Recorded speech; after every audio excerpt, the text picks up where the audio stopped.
Did I ever tell you about Father Tackerberry? Does that sound familiar? Did I tell you about Father John Tackerberry? I must tell you, sisters and brothers, Father John Tackerberry was a Vincentian priest, right? Remember the Congregation of the Missions. He's passed away. His remains are buried in St. Louis with the rest of his Vincentian brothers. So please pray for the repose of his soul. My parents, he was the priest who, when I was knee-high to the grasshopper, who inspired me to consider a vocation, the ministerial priesthood, Father Tackerberry was very, very involved with Marriage Encounter, as was my parents. And whenever Father Tackerberry, my parents called him Old Tack. I'm not sure that they called him that to his face. Whenever Father Tackerberry was visiting Long Island, the old country, he would stay at our house. And he was so impressive to me, And there was one time that my mother was ill. There was something going on, I don't remember the details, but she was too sick. And Old Tack volunteered to take care of us. My baby sister wasn't born yet, so it was just the three of us. We were handsfuls. Father Tackerberry volunteered to take care of us. And my mother was laying in bed trying to recuperate. And it was before we had televisions in every room. So she had her books and she had the window, and she looked out the window and she saw the top of the ladder going past the window. And so she decided to investigate. Because you see, my brother liked to climb trees. And my brother had climbed a big maple tree in our front yard. And Father Tackerberry was trying to negotiate this ladder into the tree to go up and get my younger brother. You're taking notes, right? Once Roy's got little siblings, he's going to have a handful, And my mom came down and said, Father, what are you doing? It's like, well, Frank is up in the tree. I'm trying to get him down. My mother said, Father, I will show you how it's done. You've got to 3 to get your behind down here. 1, 2. First of all, she didn't make the 3. And secondly, she didn't say behind.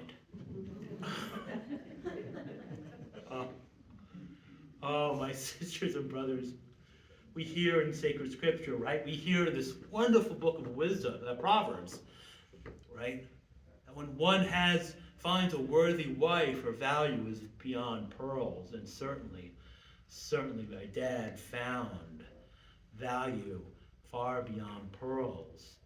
Exercising her talents, her vocation, her gifts, her cultivated skills, working with loving hands to take care of Dad, to take care of her children, to take care of this family, and her way to take care of the community and the multitude of volunteer work she did in the community to do in her parishes.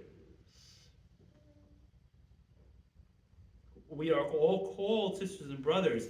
Father Tackerberry had a lot of great skills. He was a great preacher. He was a great administrator. He was committed to not only his own vocation, but he was committed to this and to the sacrament of orders. But he recognized the importance of the sacrament of matrimony, and he spent his ministry working hard to help both those vocations. But he couldn't get a 5-year-old out of a tree. Different talents.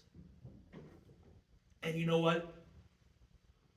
Father Tackerberry, Old Tack, glorified God by using his talents in and so did Mom, and so still does my mother.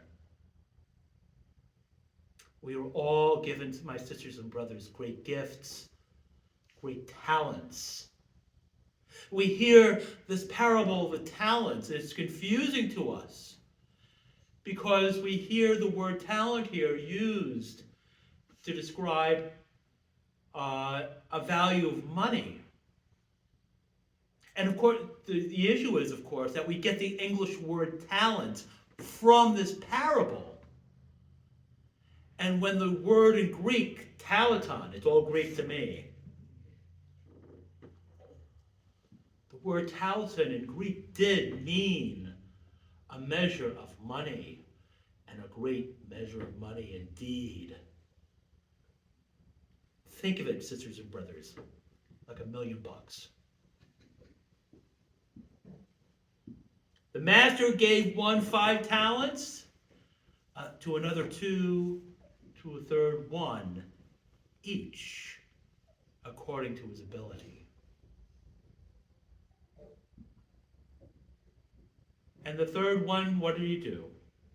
He buried his master's money. He's buried the talent entrusted to him.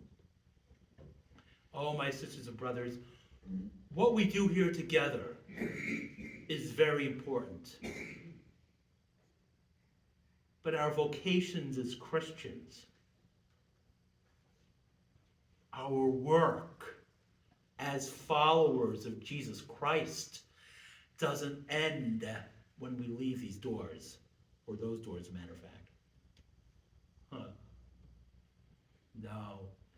In our daily work, in our daily professions, in the hard work of living in a house, in a family, those of you called to this powerful vocation of marriage, you strong, holy women called to be wives and mothers, can do things that us men could never do.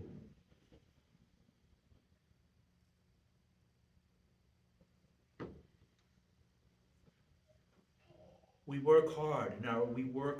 We eat the fruit of our handiwork, and blessed shall we be and favored, because, of course, even in our daily work, we proclaim the gospel by our work. Even in our daily living, we witness the good news. Oh, my sisters and brothers, we are not in darkness, that the day should overtake us like a thief. No. We are children of the light. We are children of the day. We are called to work hard with joy. Sure, charm is deceptive. Beauty is fleeting. But fearing the Lord, working for the Lord. My sisters and brothers, our opportunity this week, our challenge today, is to recognize how we live with God, how we worship God, how we glorify God in our daily work, in our daily lives. Knowing that since we are faithful in small matters, we may soon come to share our Master's joy. Praised be Jesus Christ. Amen.